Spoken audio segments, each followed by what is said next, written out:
Hello everybody. Today, or tonight since it's almost midnight here, I am going to be updating you on the founding queens. As you can see, I have a lot. I don't know how many, probably like 20 or 30, which isn't like a lot. I've known people who have caught 20 to 30 of one species. So yeah, let's get started. All the ones here in the middle, they have workers already, so there's actually quite a few of them. I'm quite proud of that. I did do some blacklighting tonight and I caught some Colobopsis and some, there we go, Colobopsis. If you can see them. Oh, yeah, I promise there is a not a test tube, a little thing blocking it off. But they don't like having much space when they're founding. A lot of people keep them in straws, like tiny little straws. I'm not that interested in keeping them, to be honest. So I'm just trying to see if they'll like found with the cotton really close to the end, or really close to the other cotton. So yeah, they're pretty cool though. They're arboreal as far as I know. The other ants I caught tonight are Brachypanera. I don't know the species of either of them, by the way. But here's one of them. I caught 2. I also caught 5 Colobopsis. Where'd she go? She has substrate in there because they actually can't walk on plastic that well. And so I wanted her to be comfortable. They're also semi-claustral, which is something I've never really dealt with before. I just have never had semi-claustral species. Well, I've caught Brachypanera before, but why is she on the complete other side? I've caught Brachypanera before and tried to keep them, but I don't know if they were just unmated or if I just didn't feed them enough, but they ended up dying. They're pretty cool though. They're invasive, so I'm also not too interested in keeping them either because they sting. At least they're supposed to sting. All the times I've come across Brachypanera, I've never been stung, even though I've had them like crawling all on my arms and hands and stuff. But yeah, let's take a look.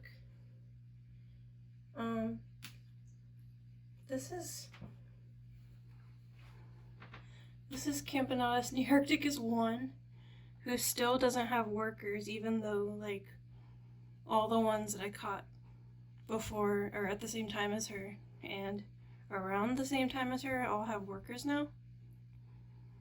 So I don't know if she's just not mated or not fertile, but she has some brood, but she's like they're not developing. Here's Camponotus chromaeodes 2, who is the one that we looked at the last time.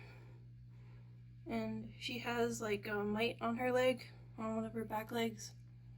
Come on, focus. There we go. On one of her back legs, she has a blood-sucking mite. Somebody inferred that that's probably why she hasn't opened these cocoons. I assume they're dead by now, because she just hasn't opened them. So in reality, I'm kind of just waiting on her to die. I don't know if I should try to remove the blood-sucking mite, or if it's too late for her anyway, because it's been a very long time It's been like 2 months now, over 2 months since I caught her. And I just don't know if she's gonna have a chance to make it. There's some stuff on the cotton blocking the exit. I don't know what it is. It's like, I don't know. It looks weird. It looks like little sand particles.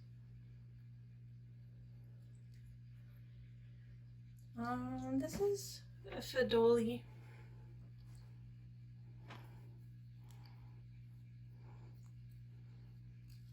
Ooh, she's actually got larvae or something. But I'm looking forward to having Fedoli. They're very small, but I like how polymorphic they are. Or I guess they're not super polymorphic, but the majors just look a lot different from the normal workers. And I have, how many of those do I have? That's Fedoli 2. 3, 4, 5, 6. So I guess I have 7 of them because I actually have a Fedoli from last month.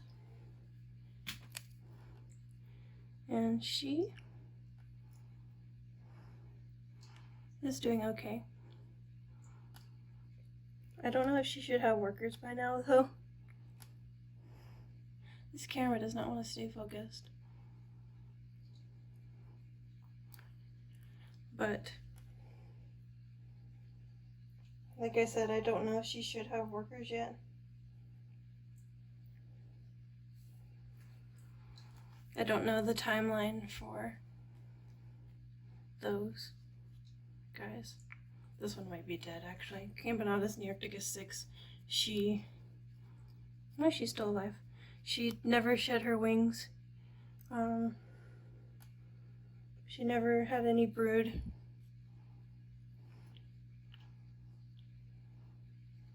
But she's still living.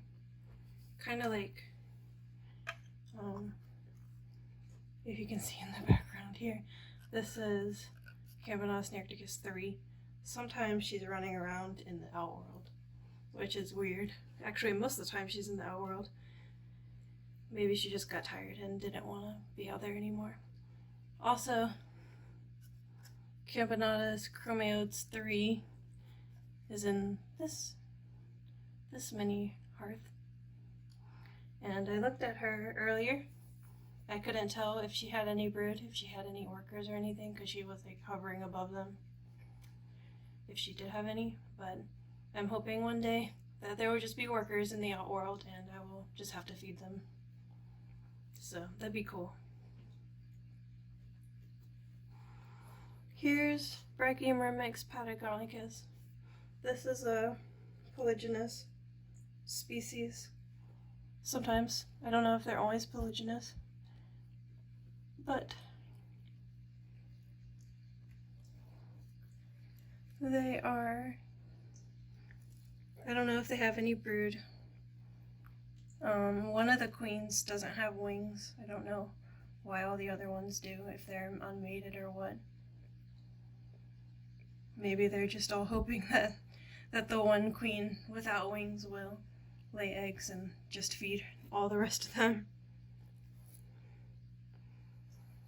I would expect them to have workers by now though, because they're very small, so they should have a very short egg to worker. Especially since I already have a colony of Brachymyrmex patagonicus. And they grow very, very quickly. But that's also because they're quite a big colony now. I need to show you guys them soon. What else do I have? That's about it. No, that's not about it. Actually, the day after I was complaining that I don't have any Camponotus castaneus, except for the one, she actually died. But, I actually caught 7 more? Or 8 more? What is this? That's the Pantophonicus. Yeah, I caught a few more. A lot of them have died so far. unfortunately. What is this? I don't like it when there's just dirt on the things. This is the only one that I caught who didn't have wings. Oh, she actually has eggs. But you can see her little orange eggs in there. I'm hoping that she will be successful and I can actually have a Camponotus castaneus colony again that I didn't buy. But, yeah, she's pretty cool.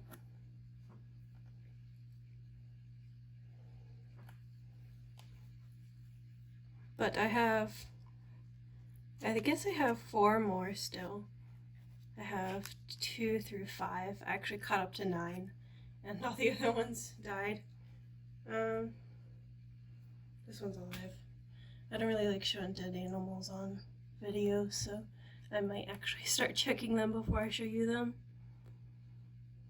But they are super, not aggressive, but they take a long time to calm down. And I don't know if the ones with wings will actually make it to having workers, because I don't know if they're mated or not. But I really like this species. I think they're really pretty. Hello. I like the queen's coloration a lot. Like how they're dark red and then their gaster is like this lighter orange.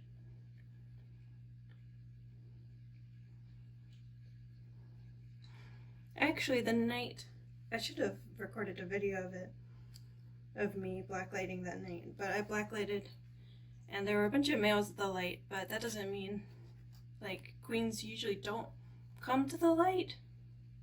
So I had to walk around my yard and find them.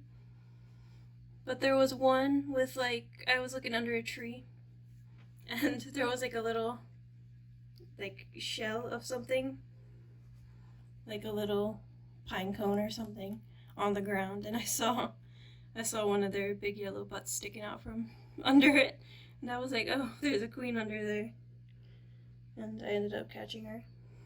I don't know which one of these it is, but this one is really calm, which is weird. I wonder if she's sick. But we can get a good look at her.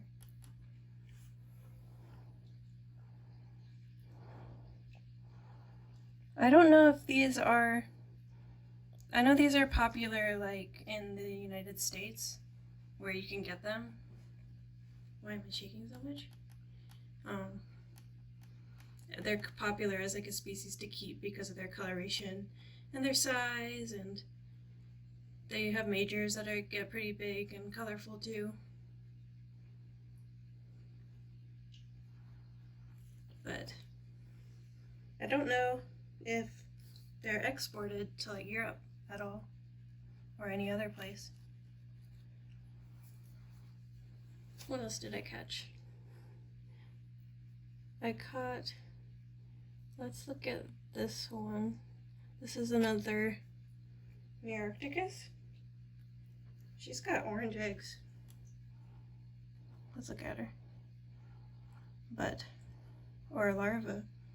I don't know if those are eggs or larvae, but she still has wings. But she is laying, which is good. I actually don't know if this is Nearcticus or Carrier or whatever it is, because it's actually quite big, I think, compared to like the other ones that I have. Actually, let's compare them right now. Let's see here, Nearcticus 1.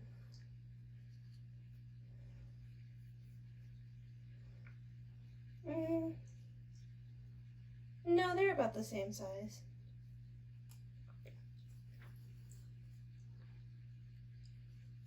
She just looks a lot bigger for some reason. I like her orange eggs. They look pretty cool. And then, lastly, I don't even know if she's still alive, but this Camponotus pennsylvanicus. and she's dead. She'll make a good pin though, but I caught like this one Camponotus pennsylvanicus at the light, and she was trying to fly, so I didn't really have high hopes for her anyway, because you know, when they're trying to fly, they're probably infertile or just haven't mated yet. But I decided I would catch her anyway and see if maybe she would lay, because I've never kept pennsylvanicus before. I've also never caught any, so I was pretty excited to have her, but I'm not too, well, I'm disappointed, but I'm not like too surprised that she passed away. But let's put her somewhere else so I remember that she's died. And then of course we have all the ones back here. Some of them have a lot of workers now, like this one. I'm not gonna show all of them probably because this video is already really long. But here is Camponotus chromeodes 7, and it looks like they're hungry, but they have quite a few workers. I can count 4. Also, I don't know why that larva is sitting right there, but it looks like they're about to get one more worker, and then I guess then they'll have 5 workers. Let's see. Camponotus chromeodes 1 is doing quite well. I like it when I open the tube and they're all crowded together like this. It's really cute. But they like to make a little mess in their tube, if you can see. But they are doing well. I think there's 6 of them in there now. Let's close that up a little more. I don't want them to escape. I've been feeding them pretty much once or twice a week, just giving them a little drop of sugar one day, and then a fruit fly or 2 or 3 the next day. Well, maybe not the next day, but I also give them sugar on the same days that I give them fruit flies, so that they're all sugared up. Here's Camponotus nearcticus 5. I don't know if I've shown any nearcticus workers on the channel before, but there's one. She has a 1, which kind of sucks that she only has 1, but I swear I have another colony that has a lot more.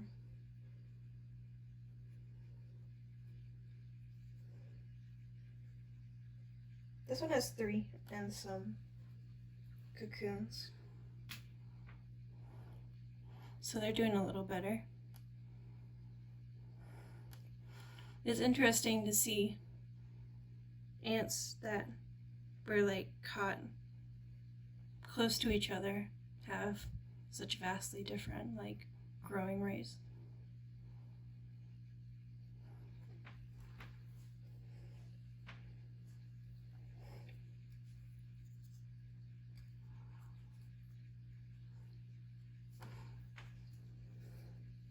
These ones are hungry because they're at the cotton.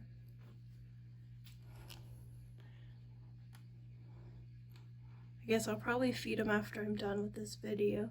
The queen is looking quite fat, which is good. I don't know if you can see her in there. Also, sorry that the lighting's bad, like I mentioned earlier in the video. It's almost midnight. Or, yeah, it's still almost midnight. The Camponotus snellingi are doing good. Their tube has some water in it still. These have such a dirty tube, I remember that from last time.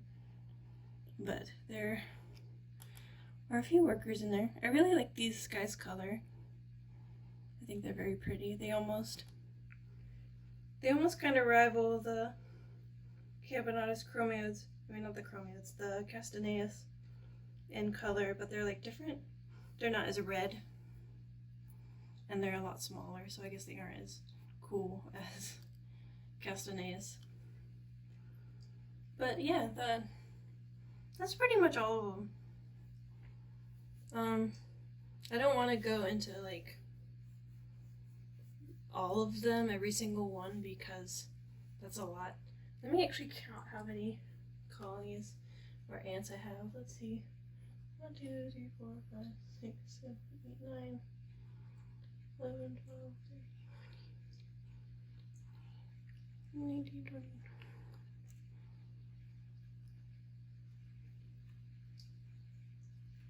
33. And then I have, of course, not all of them are going to make it out of the 33 that I have. But then I also have my Brachymyrmex patagonicus, aka the queen is named Bunny. So, I guess I just call that the bunny colony. But, yeah. So I hope you enjoyed this video. If you watched this far, I thank you. And I hope to see you in the next one. Bye!